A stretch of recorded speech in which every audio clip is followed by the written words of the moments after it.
To be completely honest with you, I think one of the most difficult parts of this video is going to be for me to figure out a title for it. And that's on top of the content and the discussion, which is difficult to talk about. And no, I'm not saying that as some kind of a, clickbait, oh, this is deep stuff or something you have to hear. I'm just tired of that. I'm tired of it all. I'm tired of the clickbait. I'm tired of the AI. I'm tired of the, profiting channels posing as, somebody who's there to help you.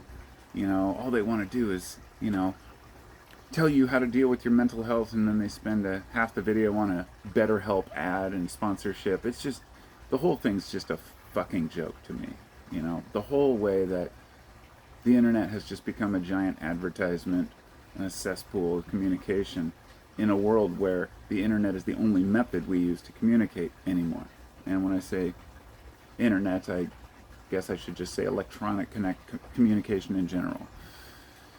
Even if we're texting each other, if we're not reading and misinterpreting some bullshit media article, then we're misinterpreting a text from somebody we love and getting angry about something that doesn't even fucking matter.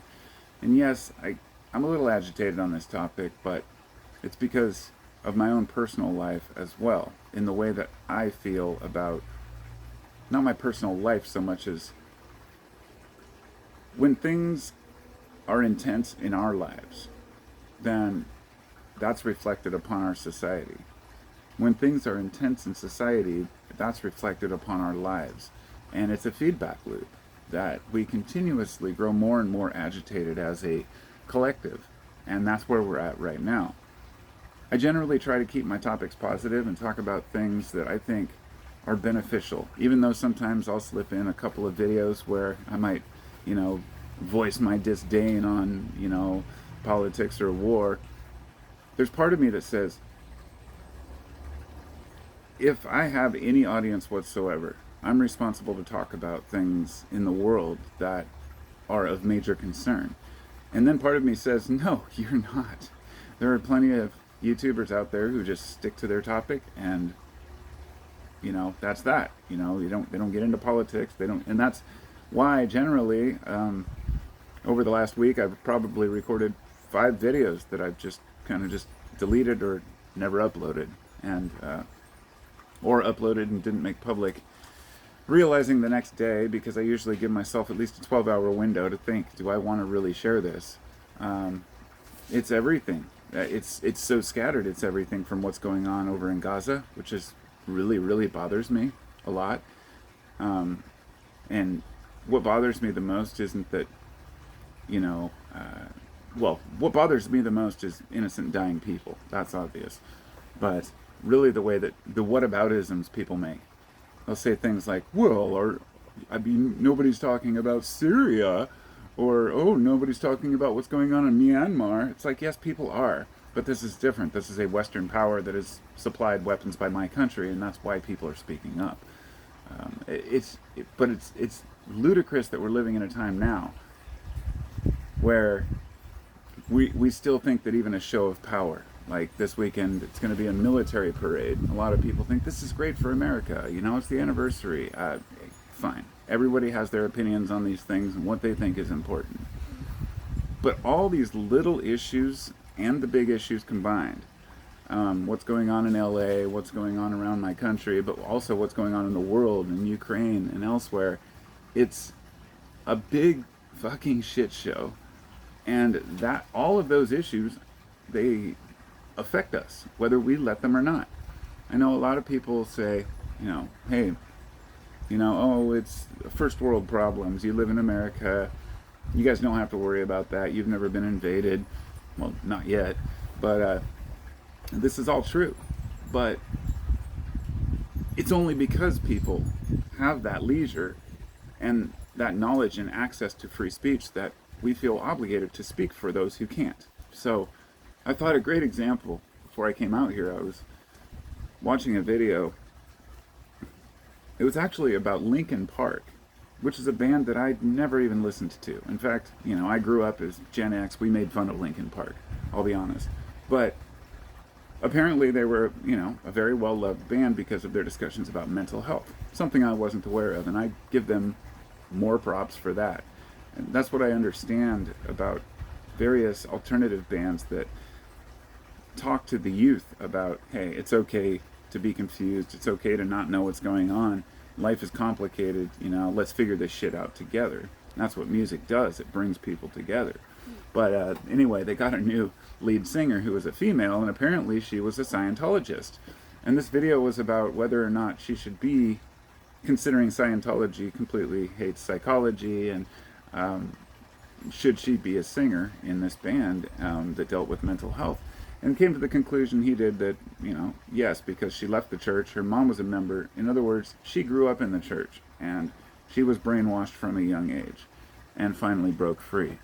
And I thought of this as kind of a little win for an individual, but a great metaphor for the larger context of what's going on in a lot of our minds out here in the real world, where it doesn't matter if you've been a member of a cult or a religion or, a political belief system. Whatever it might be, when you start to see through the illusion that no one team has it figured out, no one team is right about everything, that can be scary to a lot of people. And when we're not sure, then it causes fear. This is something I don't recall what the name for it is, but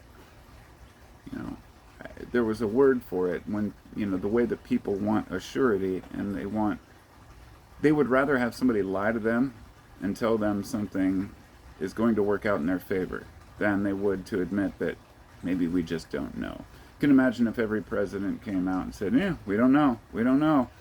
People would get tired of that pretty quick. We want a person who's decisive, takes action, and knows what to do. The reality is, sometimes that's not so easy. In fact, quite often, it's extremely difficult to know the depths of what's going on. I know for my own experience that if I hear of a topic and I want to get clarity on it, I'll read up on it. But let's just say the pipeline for information is becoming more and more narrow and more controlled as we move into a future of not just divide and conquer, but the propaganda can be used against us through AI in a way that we can't even fathom yet. So,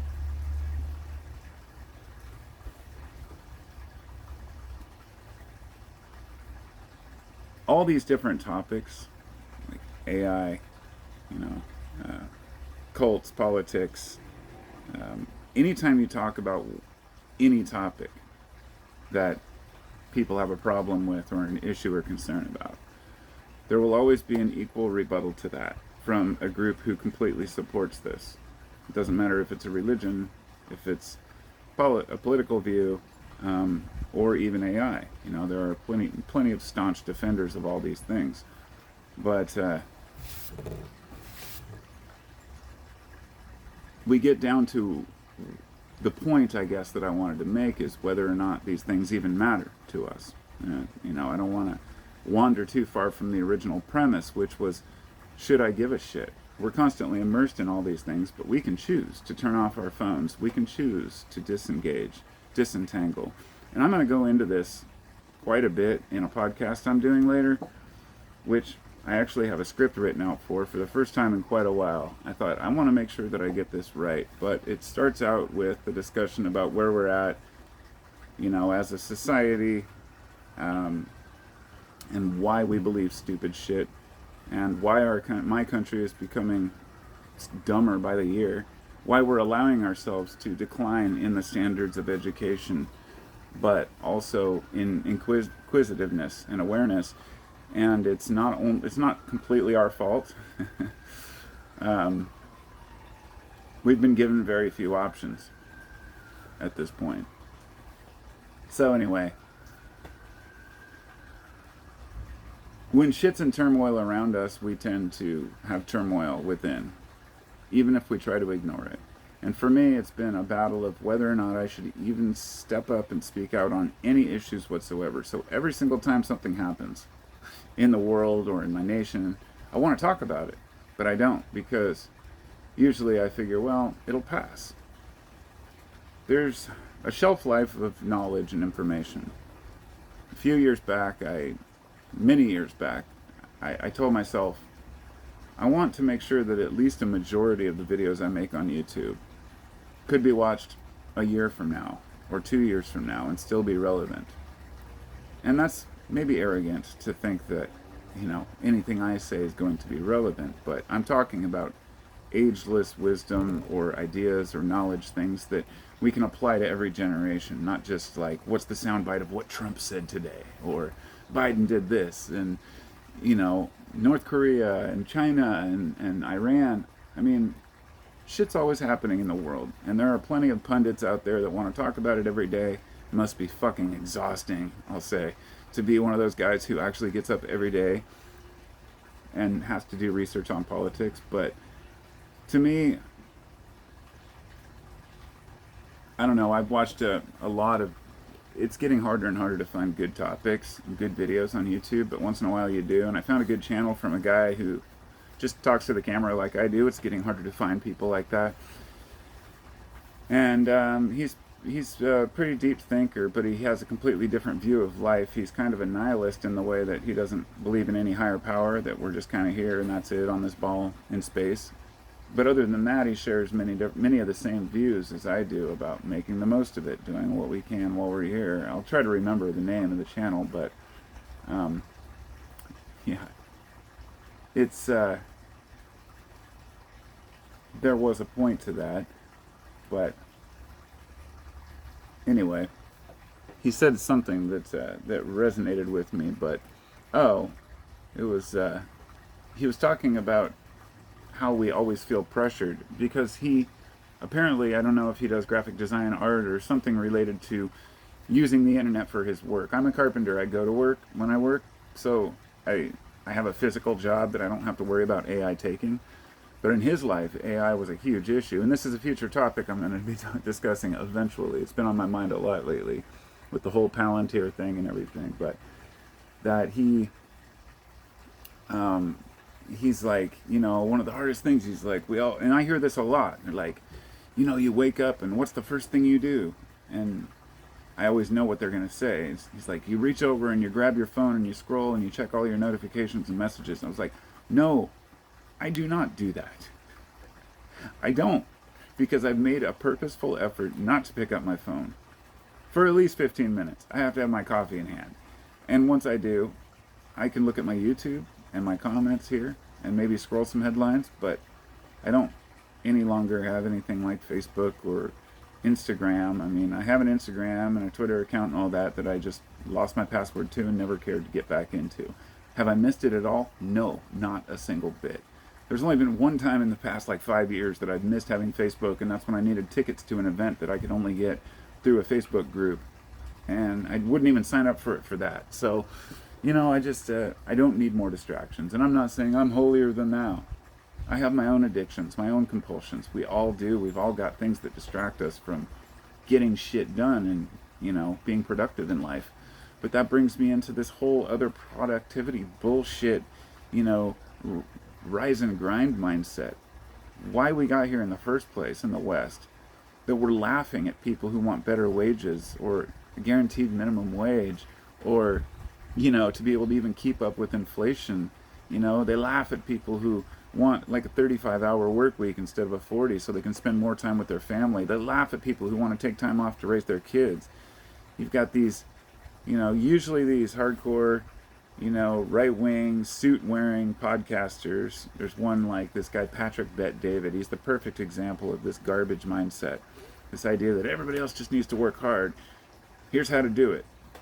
Buy my course. And it'll teach you how to also teach people how to buy courses. Like, these are the people who don't actually add any value to the world, and so they have to run around and pretend like they do. Maybe that sounds arrogant too, but let's just say when the rubber meets the road, when it really comes down to it, there's a lot of bullshit jobs out there, And a lot of people who want to justify their way of life as being fully capitalist, but really they're capitalizing on you.